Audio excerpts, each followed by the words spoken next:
Why were we put here?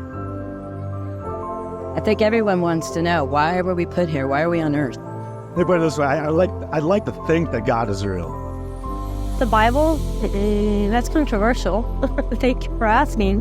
Why would anybody want to create people who do horrible things to each other? It doesn't make any sense. I'd like to think Jesus is a great person. It's to me, it's a silly story. It's just a storybook written by some people about some character.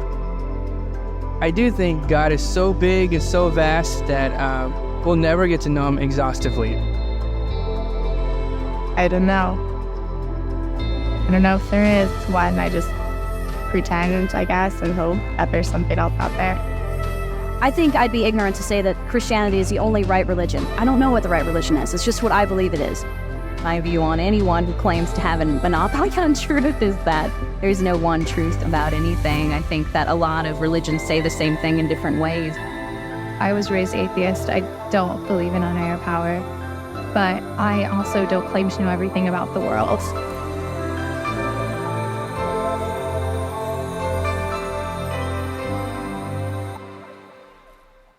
Good to be with you. I'm Pastor Steve, Dr. Wong, whatever you want to call me. Actually, I did teach a class and Pastor Caesar was in the class, and I think I almost killed him with the amount of reading that I made the class do. That was totally a mistake, so I have since scaled that back.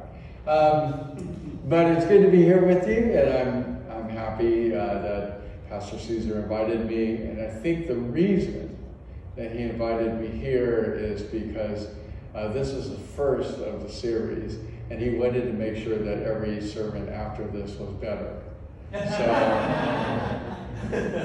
I've had Pastor Caesar speak at our church several times, and I'm really glad for his gifts, and I know you're looking forward to having him come back. A lot of great things about this church. I appreciated, Ken, you got a great voice. I love that speaking voice. Thank you very much. Dina, thank you for your honesty and sharing. And so I really appreciate being with all of you. And so I get to address this very big question, does life have a purpose? All right. Dino, you were down there. Can I be down in the front? Is that gonna really screw up the cameras or something? Okay, because I kind of like that. All right. Oh, this feels better. All right. I have recently remodeled the kitchen. It just got done. Actually, we started using it Labor Day that weekend, so that was great. And if you've ever remodeled your kitchen, there's that drawer in your kitchen that stuff gets dumped into. You know what I'm talking about? Yeah? And you go through it and, oh man, that's where this, went to, right?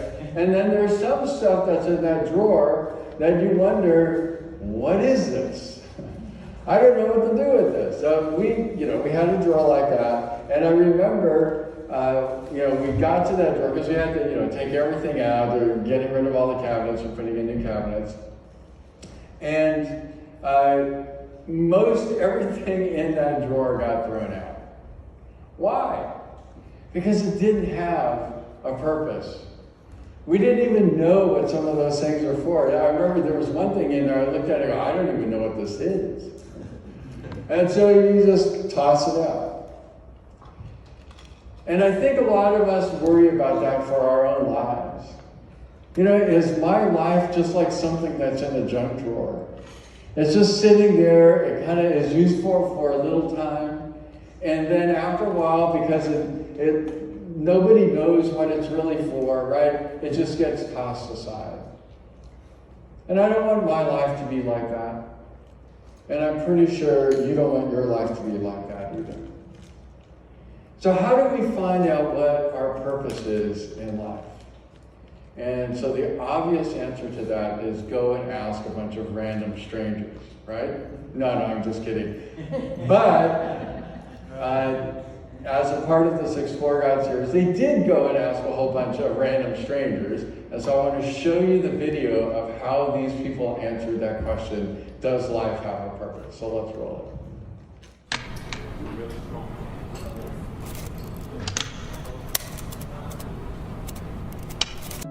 Why were we put here? I think everyone wants to know, why were we put here? Why are we on earth? My purpose in life is to live a normal life, to be a citizen, a productive citizen. I don't fully know why I'm here, but I enjoy that. I enjoy knowing that because then that creates endless possibilities for myself. Смысл жизни, я думаю, что в жизни самой. I believe it's random, to be honest. I don't think there's a plan. I think you make your own destiny. Intentar pasar por la vida de la manera más desapercibida posible. I would like to make a difference, even if it's only in one life. I'd prefer to do more. Love, happiness, joy, yoga. I think oftentimes you realize what the purpose was more by looking back than looking forward in my way. Some people plan ahead and know exactly what their life is, what their purpose in life is in their mind anyway.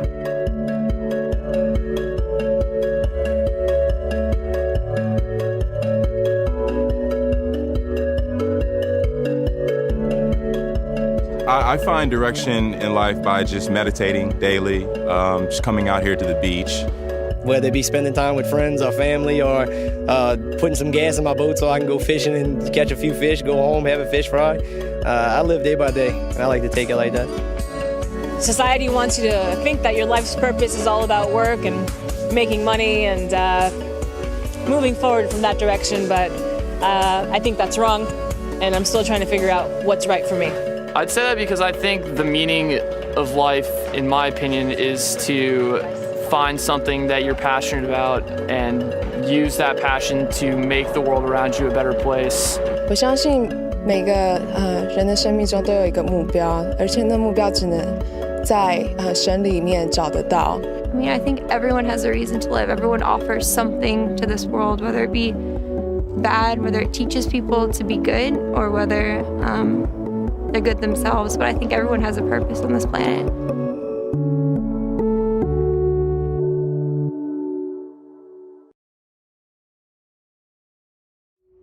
All right, we're not going to do the questions. All right. But what is the purpose of life? And we live in Silicon Valley, and I appreciated that one woman who said that it's just about making more money, succeeding in your career. I think Silicon Valley tells us that the purpose of life is to succeed and work really hard, mainly because our bosses are trying to get us to make more money for them, right? Did you know that Americans take fewer vacation days than any other country, pretty much in the world? Australia, Japan, Spain, Mexico, Afghanistan, Tanzania, all have guaranteed paid vacation days and paid holidays.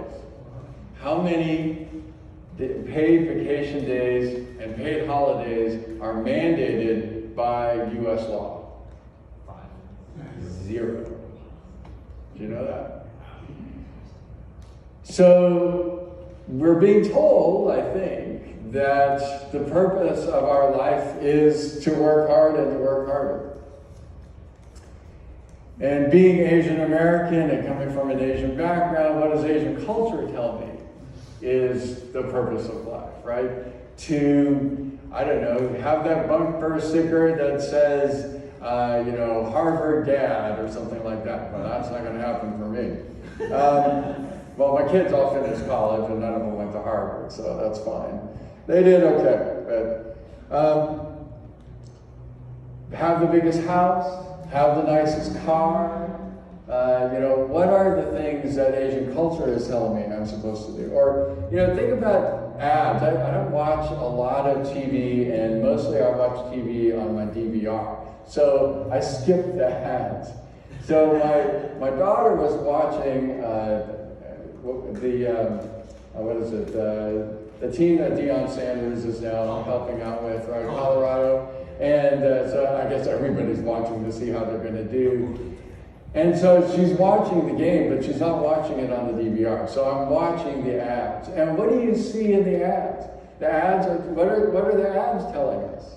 That the purpose of life is to what? Have fun? All the beer commercials, that's pretty much what they're telling us. Or, to drive fast, have the best car. Those kinds of things. Now you might be saying, well, I don't watch TV. I watch PBS. So you watch PBS, what is the purpose of life? It's still to make more money. Susie Orman, right? Or to live longer, to live as long as possible. Meanwhile, in our world, people are in pain. And we've seen so much pain over the past few weeks. The fires in Maui. We've seen the earthquake in Morocco. It took at least 2,900 lives. The floods in Libya, over 11,000 people killed. Wars, the Ukraine war has been going on for a year and a half. For what reason? And other places where there's this kind of armed conflict going on. Ethiopia, Sudan, well, there's no armed conflict in the U.S. Well, there's been more mass shootings in the U.S. than there are days in this year. As of September 17th, there have been 500 mass shootings in the U.S. Opioid addictions rampant. In San Jose, where I live, 6,300 people are unhoused. That doesn't make any sense to me. I'm remodeling my kitchen, and there are people who don't even have a place to live. There's a lot of pain in our world. Chaos, disorder. Where do we find meaning in this kind of a world? And I think there's a disconnect between what we're told our purpose is and what the world is actually like. When we see what the world is like, it does make us wonder. And there was a guy who wondered about this a long time ago. He wrote a book in the Bible called Ecclesiastes, and it's all about finding purpose in life. He calls himself the preacher. Some people think it might have been King Solomon, if you're familiar with his story. But he writes this book on finding purpose in life, and he goes through this time, he chronicles this, and he tried everything. He tried, wine, women, and song, having a lot of money, building big things, all of that kind of thing. And one of the conclusions that he comes to is in Ecclesiastes 4:2. In Ecclesiastes 4:2, he says, "The dead are happier than the living," which pretty grim. But what he means is, at least the dead get to relax. They don't have to try to do better than other people around them. But there's more. He doesn't stop there. He notices that the fact that we desire order and beauty in our world tells us that there must have been order and beauty in our world at some time, more than there is now. That it must point to some time when somehow things were better than they are now. The brokenness of our world tells us that at one time the world was whole. And so the writer of Ecclesiastes says in Ecclesiastes 3:11, "He has made everything beautiful in its time. He has also set eternity in the human heart." The reason that we want beauty and order in our world, the reason that we notice that things are so broken, the reason that for some of us there's almost a sense of despair about that brokenness, is because God has put it in our hearts according to the writer of Ecclesiastes, that he has set this desire for beauty and for order in our hearts. And so there's what some call the transcendent virtues, everything that is good, beautiful, and true. Where does it come from? And according to the writer of Ecclesiastes, it comes from God putting this in our hearts. It's not just arbitrary. It's not just up to us. It's not beauty is in the eye of the beholder, or choice is everything. We want everybody to be able to choose whatever they think is good. No, somebody has set this in our hearts. And the fact that we don't experience beauty and justice in this life, some have said is a reason to believe in an afterlife. A time when these things will be made right. And so in Ecclesiastes 12, towards the end of this book that the preacher has written, in Ecclesiastes 12, verses 13 and 14, he says, the conclusion when everything has been heard is, fear God and keep his commandments, because this applies to every person. For God will bring every act to judgment, everything which is hidden, whether it is good or evil. Fear God. Now that sounds, we don't like that notion of fear, but what the writer is talking about, what a lot of people in past times have understood about fear, is that there are some things that you should rightly be afraid of. Do not stick your finger in that electrical socket. Don't stick your finger in the fire there, because you will get hurt. There's something there that you should be afraid of. And when we attribute that to a personage like God, then what we're saying is that there are some forces in this world of which we should be in awe. And so the writer of Ecclesiastes says, fear God, keep his commandments. God will bring every act to judgment, even though we don't see justice and rightness in the world now.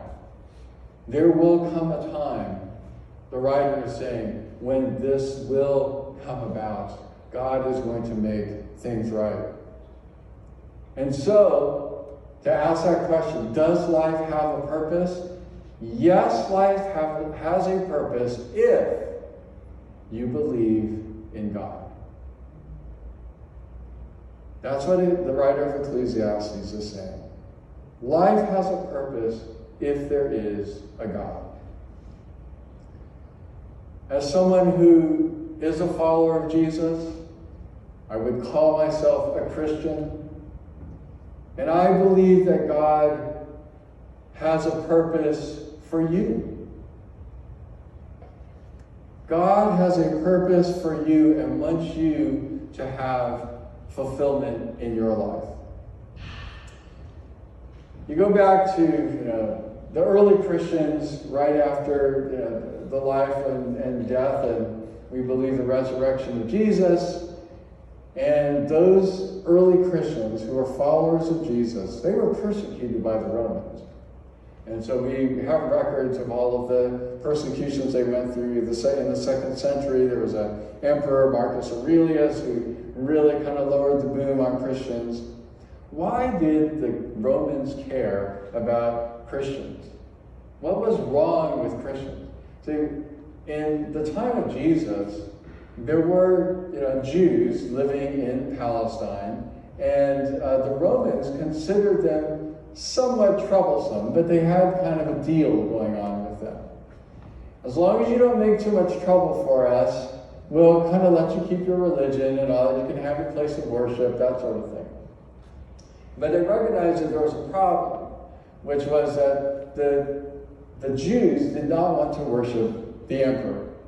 So they kind of turned their back on that, but they were always a little bit worried, because every so often somebody would be raised up who said, I'm going to deliver you from Roman oppression. I'm the Messiah. And so these messiahs would lead these insurrections, and so then it caused all kinds of trouble, and the Romans would have to swoop in, and of course, you know, the heel of the boot of Rome, you know, would come down on the Jews at that time. And so the Romans were always kind of looking out for this. And that was the reason why they brought Jesus to Pontius Pilate, because he had the right to levy a penalty, a death penalty, for somebody who was considered seditious against Rome. And so the Christians at first were considered just like other Jews. They were just considered a Jewish sect. But every so often there would come along somebody who would, you know, cause a lot of trouble for the Roman Empire. And Jesus was one of those people. Do you remember what the inscription was on the cross above Jesus? What did Pilate put on there? King of the Jews, right? And so that was the problem. It wasn't about, you know, Jesus teaching love and peace, or like that one that says in the video, love, joy, peace, and yoga, or something like that. It wasn't so much his teachings. What they were worried about, and the accusation that the religious leaders, the Jewish religious leaders were bringing against Jesus, was that he was calling himself a Messiah who was leading an insurrection against Rome. And they just couldn't have that. And so, you know, Jesus is painted this way, and his followers start to become seen this way. At first, they were just treated like other Jews. You know, all the early Christians were Jews, you know that, right? So they were treated just like another sect of Judaism until they were asked to worship Caesar. And then they would refuse. And then they would start saying things like what Jesus said, you know, my kingdom's not of this world, and, you know, all this kind of thing. And so then they started to be persecuted. One of the people who was persecuted was a guy named Polycarp, who was known to be a disciple of the Apostle John, so one of the original 12 disciples of Jesus. Somebody was his protege, which was this guy Polycarp. And Polycarp was burned at the stake for refusing to worship the emperor. One of his proteges was a guy named Irenaeus.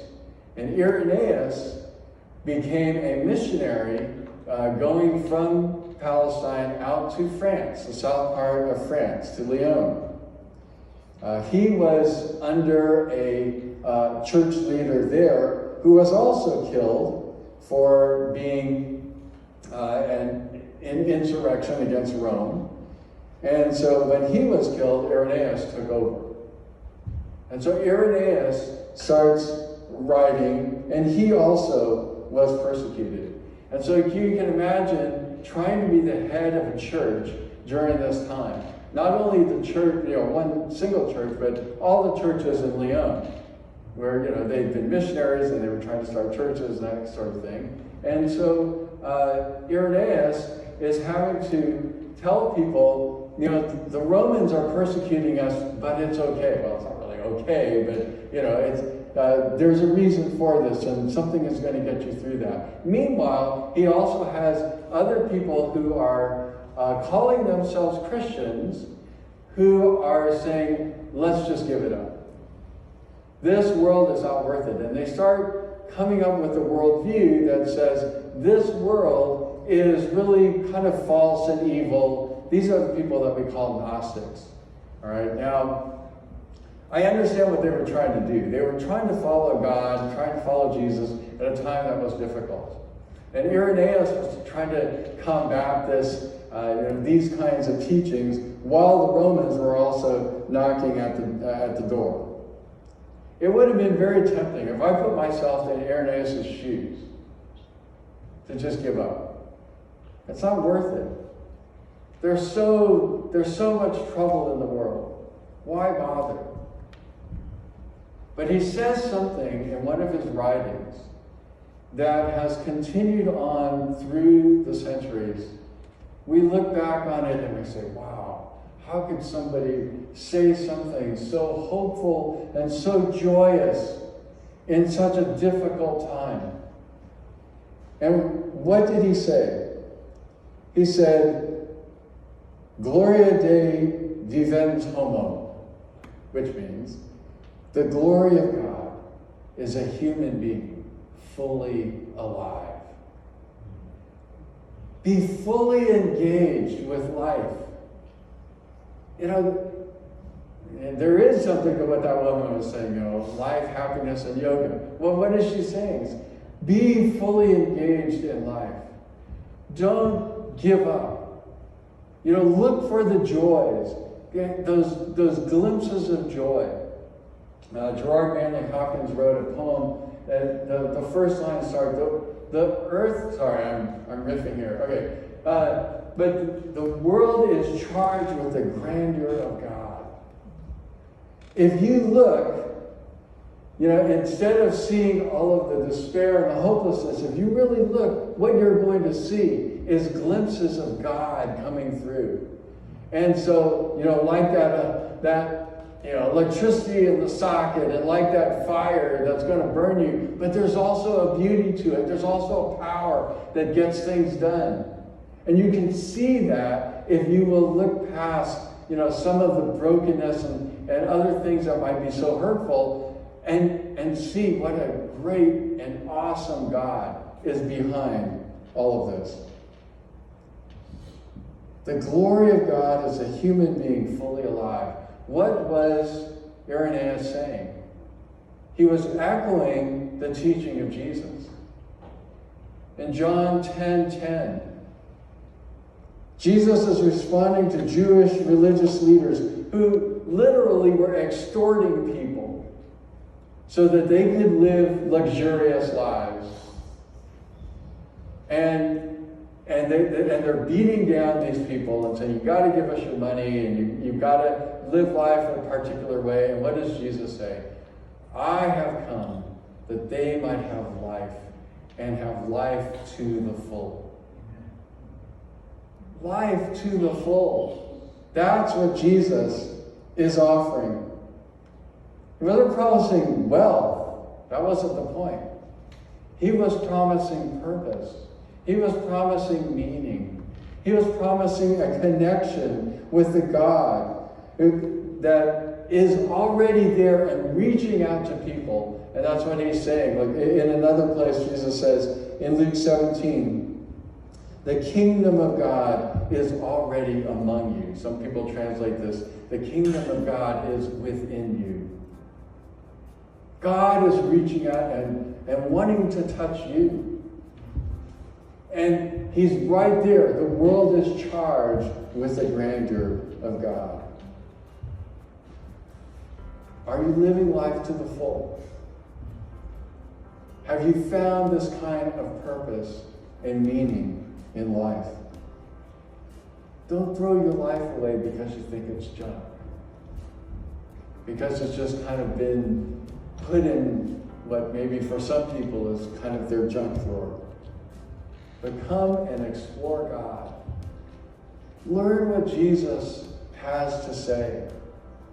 Find out what it's like to be his follower and to find this kind of life. And obviously, all of this depends on whether or not you believe that God exists. Or is there really a God? So I'm not going to give away the answer here, because that's for next week. We'll let Pastor Caesar share that with you.